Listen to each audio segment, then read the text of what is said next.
कार्यक्रम का 97वां 97th episode भी है। आप सभी के साथ एक बार फिर बातचीत करके मुझे बहुत खुशी हो रही है। हर साल जनवरी का महीना काफी इवेंटफुल होता है।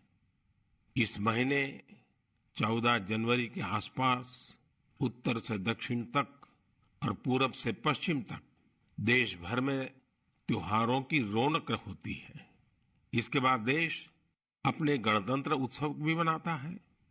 इस बार भी गणतंत्र दिवस समारोह में अनेक पहलुओं की काफी प्रशंसा हो रही है।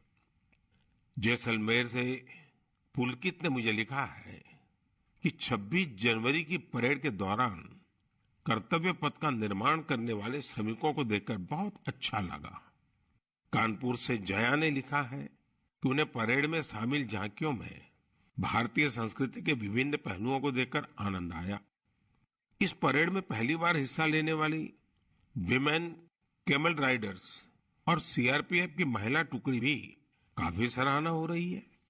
साथियों, देहरादून के वत्सल जी ने मुझे लिखा है कि 25 जनवरी का मैं हमेशा इंतजार करता हूं, क्योंकि उस दिन पद्म पुरस्कारों की घोषणा होती है और एक प्रकार से 25 तारीख की शाम ही मेरी 26 जनवरी के उमंग को और बढ़ा देती है। जमीनी स्तर पर अपने समर्पण और सेवा भाव से उपलब्धि हासिल करने वालों को पीपल्स पद्म को लेकर भी कई लोगों ने अपनी भावनाएं साझा की हैं। इस बार पद्म पुरस्कार से सम्मानित होने वालों में जनजातीय समुदाय और जनजातीय जीवन से जुड़े लोगों का अच्छा खासा प्रतिनिधित्व रहा है। जनजातीय जीवन शहरों की भागदौड़ से अलग होता है, उसकी चुनौतियां भी अलग होती हैं। इसके बावजूद जनजातीय समाज अपनी परंपराओं को सहेजने के लिए हमेशा तत्पर रहते हैं। जनजातीय समुदाय से जुड़ी चीजों के संरक्षण और उन पर रिसर्च के प्रयास भी होते हैं। ऐसे ही टोटो, हो, कुई, कुवी और मांडा जैसी जनजातीय भाषाओं पर काम करने वाले कई महानुभावों को पद्म पुरस्कार मिले हैं। यह हम सभी के लिए गर्व की बात है। धानीराम टोटो, जानूम सी सॉय और बी रामकृष्ण रेड्डी जी के नाम अब तो पूरा देश उनसे परिचित हो गया है।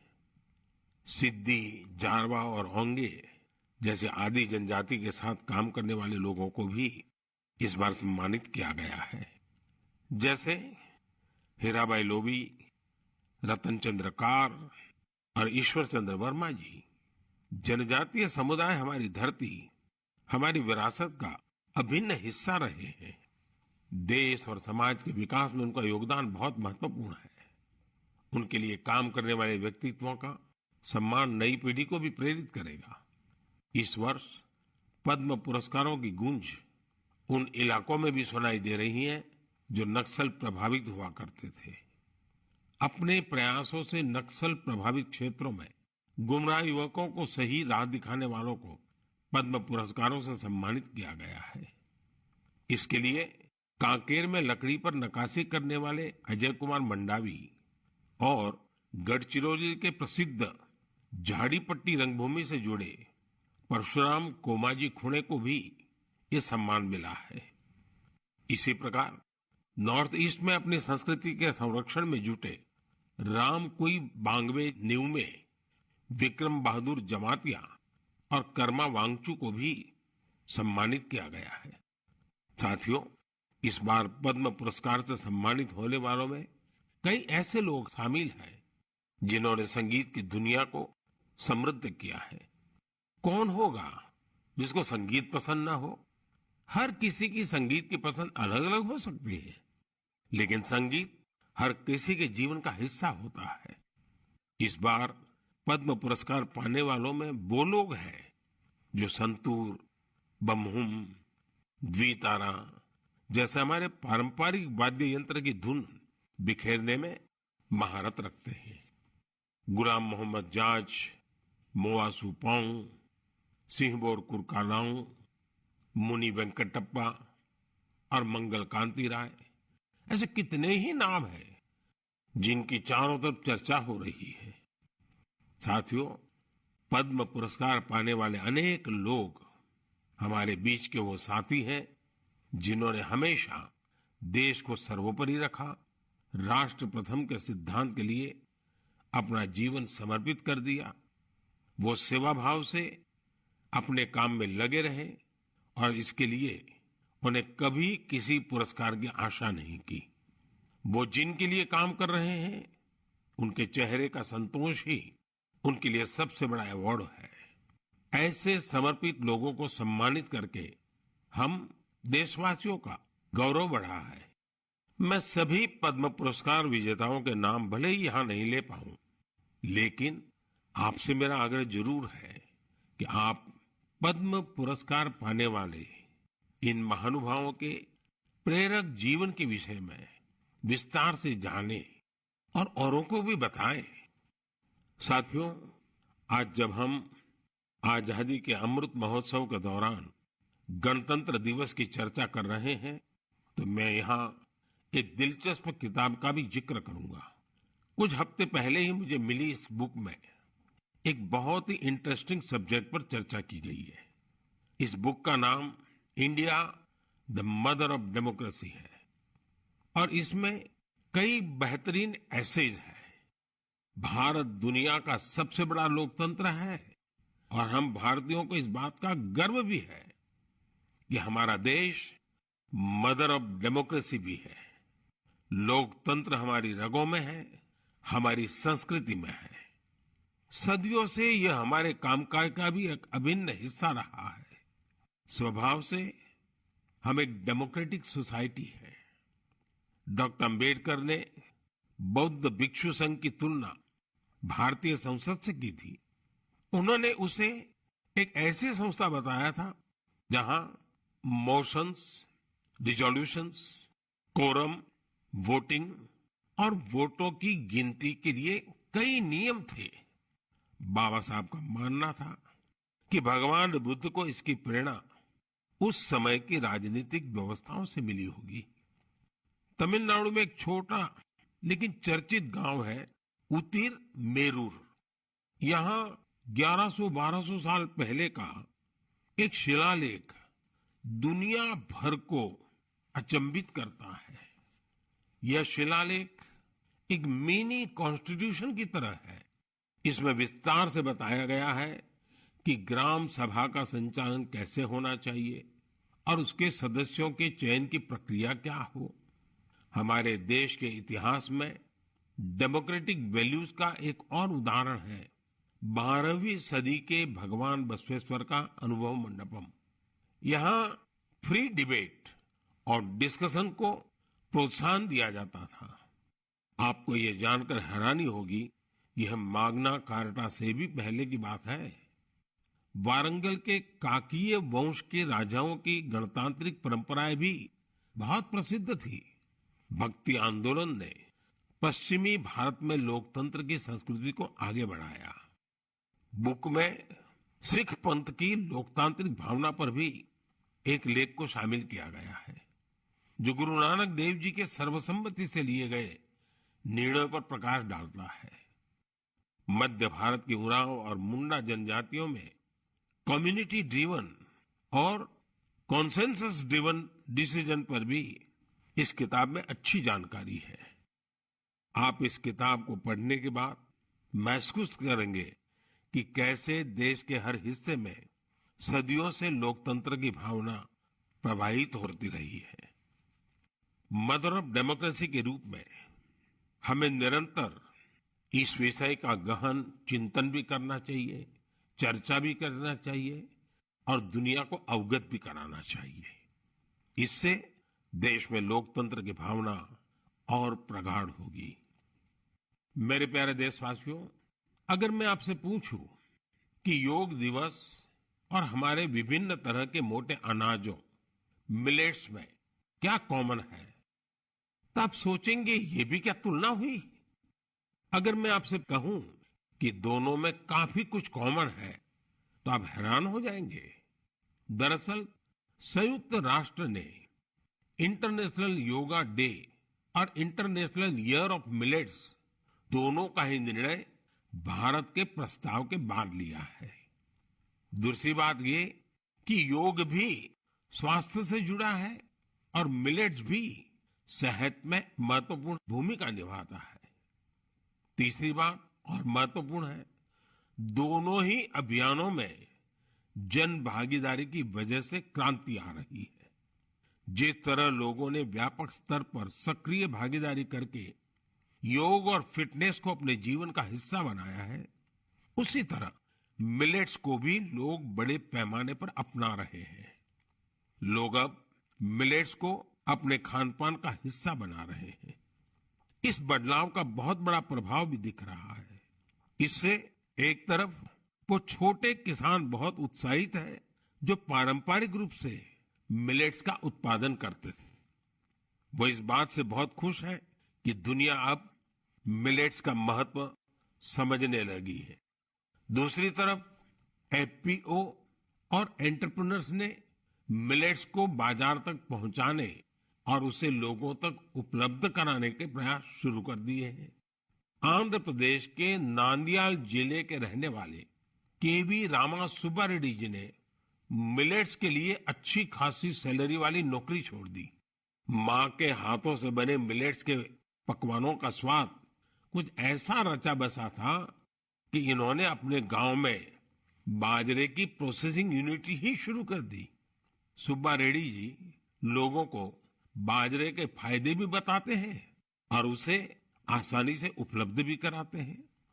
महाराष्ट्र में अलीबाग के पास केनाड गांव की रहने वाली शर्मिला ओसवाल जी पिछले 20 साल से मिलेट्स की पैदावार में यूनिक तरीके से योगदान दे रही है। वो किसानों को स्मार्ट एग्रीकल्चर की ट्रेनिंग दे रही है। उनके प्रयासों से न सिर्फ मिलेट्स की उपज बढ़ी है, बल्कि किसानों की आय में भी वृद्धि हुई है। अगर आपको छत्तीसगढ़ के रायगढ़ जाने का मौका मिले तो यहाँ के मिलेट्स कैफे जरूर जाइएगा। कुछ ही महीने पहले शुरू हुए इस मिलेट्स कैफे में चीला, डोसा, मोमोज, पिज्जा और मंचूरियन जैसे आइटम खूब पॉपुलर हो रहे हैं। मैं आपसे एक और बात पूछूं? आपने एंटरप्रेन्योर शब्द सुना होगा, लेकिन क्या आपने मिलेटप्रेन्योर सुना है क्या? ओडिशा की मिलेटप्रेन्योर्स आजकल खूब सुर्खियों में है। आदिवासी जिले सुंदरगढ़ की करीब 1,500 महिलाओं का self help group Odisha millets mission से जुड़ा हुआ है। यहाँ महिलाएं मिलेट से कुकीज, रसगुल्ला, गुलाब जामुन और केक तक बना रही है। बाजार में इनकी खूब डिमांड होने से महिलाओं की आमदनी भी बढ़ रही है। कर्नाटका के कलबुर्गी में Aland Bhutai millets farmers producer company ने पिछले साल Indian Institute of Millets Research की देखरेख में काम शुरू किया। यहाँ के खाकरा, बिस्कुट और लड्डू लोगों को भा रहे हैं। कर्नाटका के ही बीदर जिले में हुलसूर मिलेट प्रोड्यूसर कंपनी से जुड़ी महिलाएं मिलेट्स की खेती के साथ ही उसका आटा भी तैयार कर रही है। इससे इसकी कमाई भी काफी बढ़ रही है। प्राकृतिक खेती से जुड़े छत्तीसगढ़ के संदीप शर्मा जी के एफपीओ से आज 12 राज्यों के किसान जुड़े हैं। बिलासपुर का यह एफपीओ 8 प्रकार के मिलेट्स का आटा और उसके व्यंजन बना रहा है।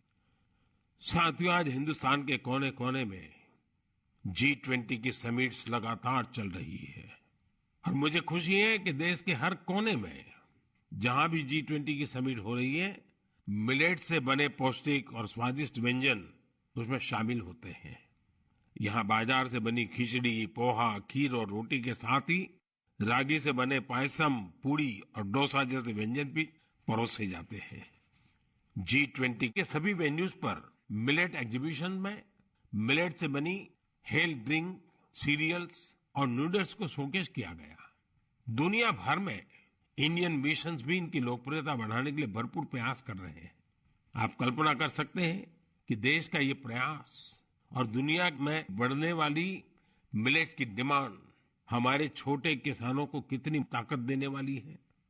मुझे देखकर भी अच्छा लगता है कि आज जितने तरह की नई नई चीजें मिलेट से बनने लगी हैं, वो युवा पीढ़ी को भी उतनी ही पसंद आ रही है। इंटरनेशनल ईयर ऑफ मिलेट्स की ऐसी शानदार शुरुआत के लिए और उसको लगातार आगे बढ़ाने के लिए मैं मन की बात के श्रोताओं को भी बधाई देता हूं। मेरे प्यारे देशवासियों, जब आपसे कोई टूरिस्ट हब गोवा की बात करता है तो आपके मन में क्या ख्याल आता है? स्वाभाविक है, गोवा का नाम आते ही सबसे पहले यहाँ की खूबसूरत कोस्टलाइन, बीचेस और पसंदीदा खान पान की बातें ध्यान में आने लगती हैं।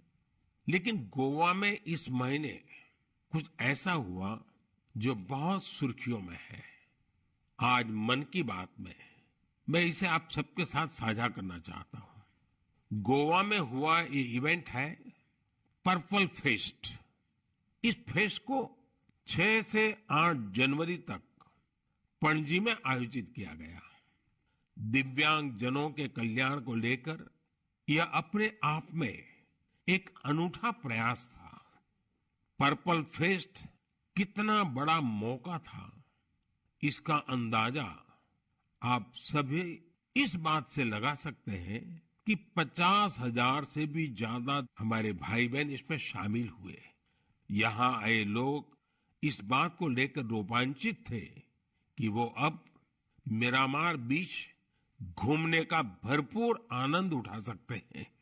दरअसल मिरामार बीच हमारे दिव्यांग भाई बहनों के लिए गोवा के एक्सेसिबल बीचेज में से एक बन गया है।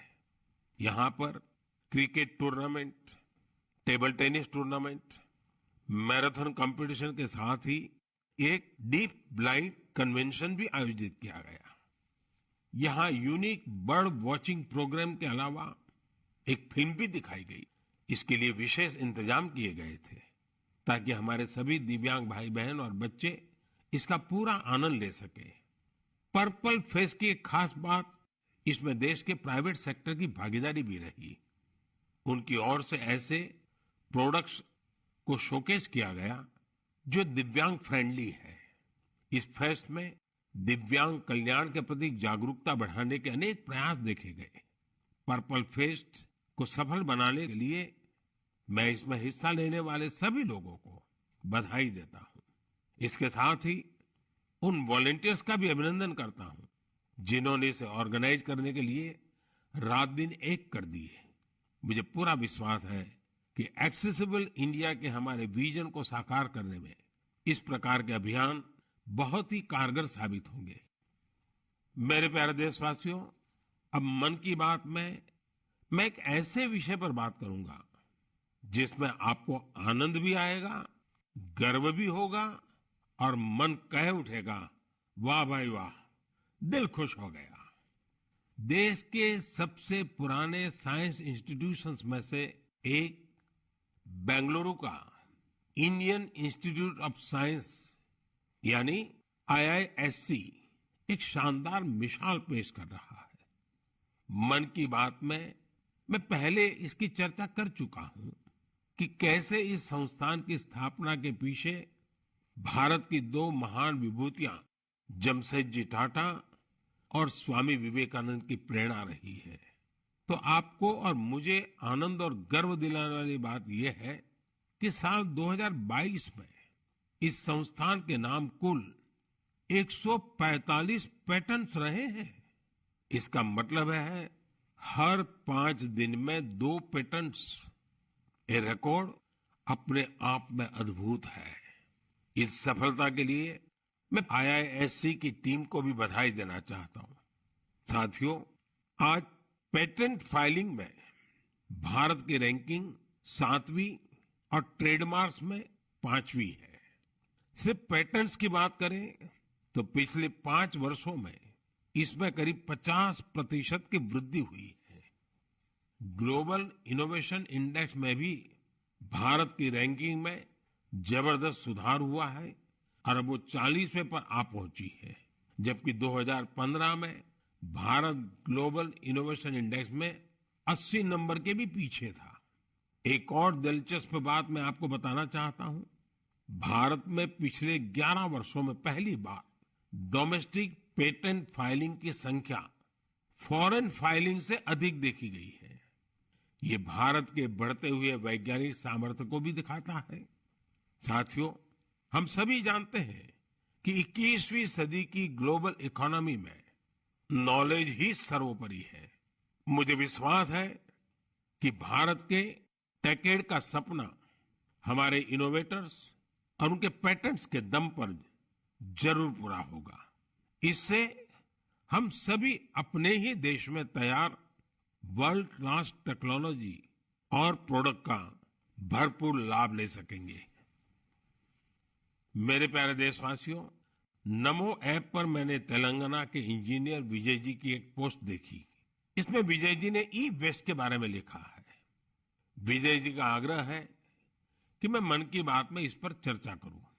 इस कार्यक्रम में पहले भी हमने वेस्ट टू वेल्थ यानी कचरे से कंचन के बारे में बातें की है, लेकिन आइए आज इसी से जुड़ी ई वेस्ट की चर्चा करते हैं। साथियों, आज हर घर में मोबाइल फोन, लैपटॉप, टैबलेट जैसी डिवाइसेस आम हो चली है। देश भर में इनकी संख्या बिलियंस में होगी। आज के लेटेस्ट डिवाइस भविष्य के ई वेस्ट भी होते हैं। जब भी कोई नई डिवाइस खरीदता है या फिर अपनी पुरानी डिवाइस को बदलता है, तो यह ध्यान रखना जरूरी हो जाता है कि उसे सही तरीके से डिस्कार्ड किया जाता है या नहीं। अगर ई वेस्ट को ठीक से डिस्पोज नहीं किया गया तो यह हमारे पर्यावरण को भी नुकसान पहुंचा सकता है। लेकिन अगर सावधानी पूर्वक ऐसा किया जाता है तो ये रिसाइकल और रीयूज की सर्कुलर इकोनॉमी की बहुत बड़ी ताकत बन सकता है। संयुक्त राष्ट्र की एक रिपोर्ट में बताया गया था कि हर साल 50 मिलियन टन ई वेस्ट फेंका जा रहा है। आप अंदाजा लगा सकते हैं कि कितना होता है। मानव इतिहास में जितने कमर्शियल प्लेन बने हैं, उन सभी का वजन मिला दिया जाए तो भी जितना ई वेस्ट निकल रहा है उसके बराबर नहीं होगा। ये ऐसा है जैसे हर सेकंड 800 लैपटॉप फेंक दिए जा रहे हो। आप जानकर चौंक जाएंगे कि अलग अलग प्रोसेस के जरिए इस ई वेस्ट से करीब 17 प्रकार के प्रेशियस मेटल्स निकाले जा सकते हैं। इसमें गोल्ड, सिल्वर, कॉपर और निकल शामिल है। इसलिए ई वेस्ट का सदुपयोग करना कचरे को कंचन बनाने से कम नहीं है। आज ऐसे स्टार्टअप्स की कमी नहीं जो इस दिशा में इनोवेट काम कर रहे हैं। आज करीब 500 ई वेस्ट रिसाइकलर्स इस क्षेत्र से जुड़े हैं और बहुत सारे नए उद्यमियों को भी इससे जोड़ा जा रहा है। इस सेक्टर ने हजारों लोगों को सीधे तौर पर रोजगार भी दिया है। बेंगलुरु की ई परिसरा ऐसे ही एक प्रयास में जुटी है। इसने प्रिंटेड सर्किट बोर्ड्स की कीमती धातुओं को अलग करके ही स्वदेशी टेक्नोलॉजी विकसित की है। इसी तरह मुंबई में काम कर रही इकोरिको ने मोबाइल ऐप से ई वेस्ट को कलेक्ट करने का सिस्टम तैयार किया है। उत्तराखंड के रुड़की की एटेरो रिसाइकलिंग ने तो इस क्षेत्र में दुनिया भर में कई पेटेंट्स हासिल किए हैं। इसने भी खुद की ई वेस्ट रिसाइकल टेक्नोलॉजी तैयार कर काफी नाम कमाया है। भोपाल में मोबाइल ऐप और वेबसाइट कबाड़ीवाला के जरिए टनों ई वेस्ट एकत्र किया जा रहा है। इस तरह के कई उदाहरण हैं। ये सभी भारत को ग्लोबल रिसाइकलिंग हब बनाने में मदद कर रहे हैं। लेकिन ऐसे इनिशिएटिव की सफलता के लिए एक जरूरी शर्त भी है। वो ये है कि ई वेस्ट के निपटारे से सुरक्षित उपयोगी तरीकों के बारे में लोगों को जागरूक करते रहना होगा। ई वेस्ट के क्षेत्र में काम करने वाले बताते हैं कि अभी हर साल सिर्फ 15-17% ई वेस्ट को ही रिसाइकल किया जा रहा है। मेरे प्यारे देशवासियों, आज पूरी दुनिया में क्लाइमेट चेंज और बायोडायवर्सिटी के संरक्षण की बहुत चर्चा होती है। इस दिशा में भारत के ठोस प्रयासों के बारे में हम लगातार बात करते रहे हैं। भारत ने अपने वेटलैंड्स के लिए जो काम किया है वो जानकर आपको भी बहुत अच्छा लगेगा। कुछ श्रोता सोच रहे होंगे कि वेटलैंड्स क्या होता है। वेटलैंड साइट्स यानी वो स्थान जहां दलदली मिट्टी जैसी जमीन पर साल भर पानी जमा रहता है। कुछ दिन बाद 2 फरवरी को ही वर्ल्ड वेटलैंड्स डे है। हमारी धरती के अस्तित्व के लिए वेटलैंड्स बहुत जरूरी है, क्योंकि इन पर कई सारे पक्षी, जीव, जंतु निर्भर करते हैं। ये बायोडायवर्सिटी को समृद्ध करने के साथ फ्लड कंट्रोल और ग्राउंड वाटर रिचार्ज को भी सुनिश्चित करते हैं।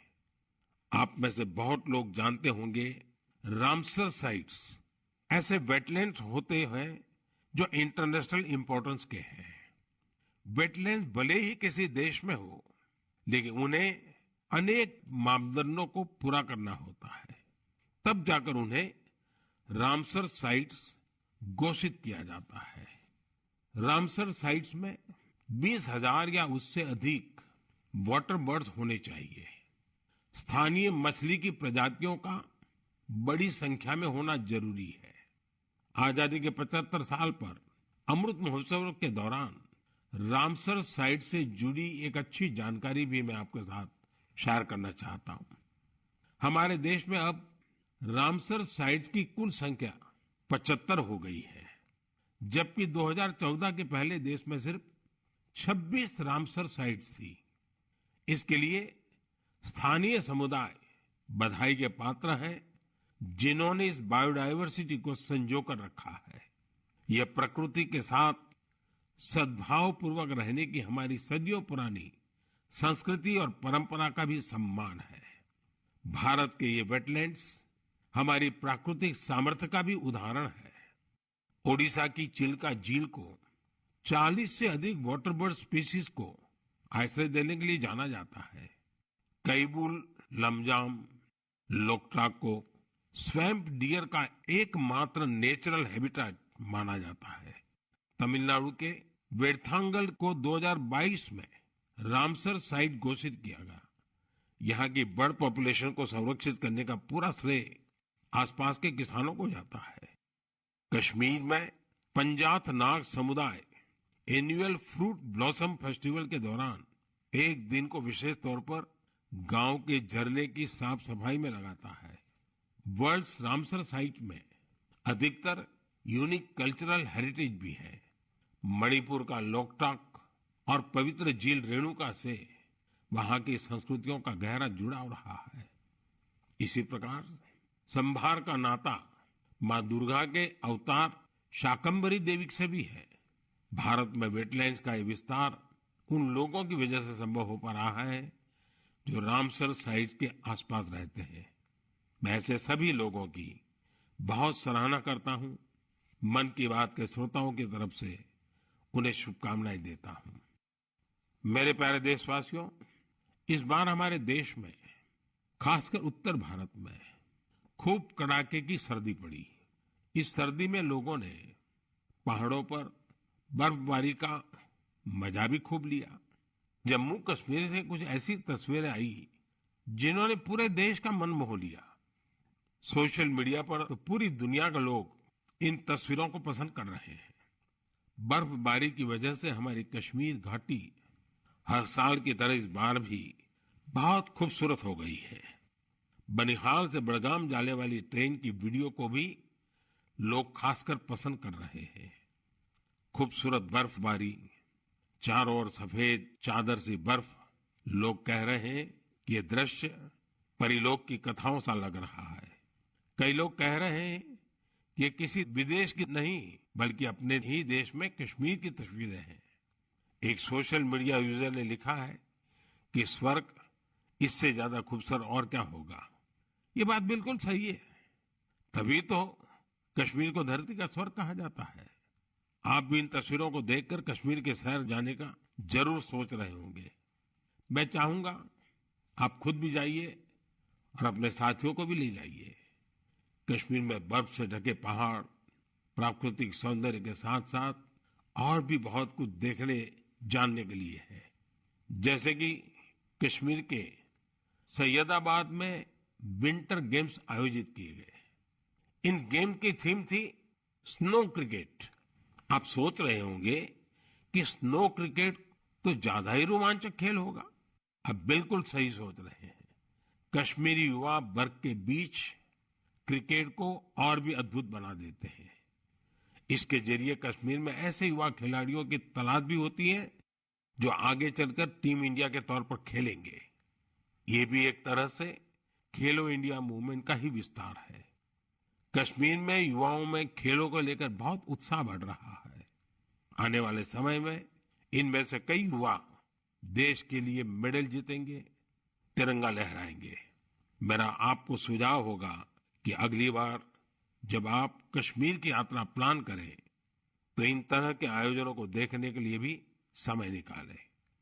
ये अनुभव आपकी यात्रा को और भी यादगार बना देंगे। मेरे प्यारे देशवासियों, गणतंत्र को मजबूत करने के हमारे प्रयास निरंतर चलते रहने चाहिए। गणतंत्र मजबूत होता है जनभागीदारी से, सबका प्रयास से, देश के प्रति अपने अपने कर्तव्यों को निभाने से। और मुझे संतोष है कि हमारा मन की बात ऐसे कर्तव्यनिष्ठ सेनानियों की बुलंद आवाज है। अगली बार फिर से मुलाकात होगी ऐसे कर्तव्यनिष्ठ लोगों की दिलचस्प और प्रेरक गाथाओं के साथ। बहुत बहुत धन्यवाद।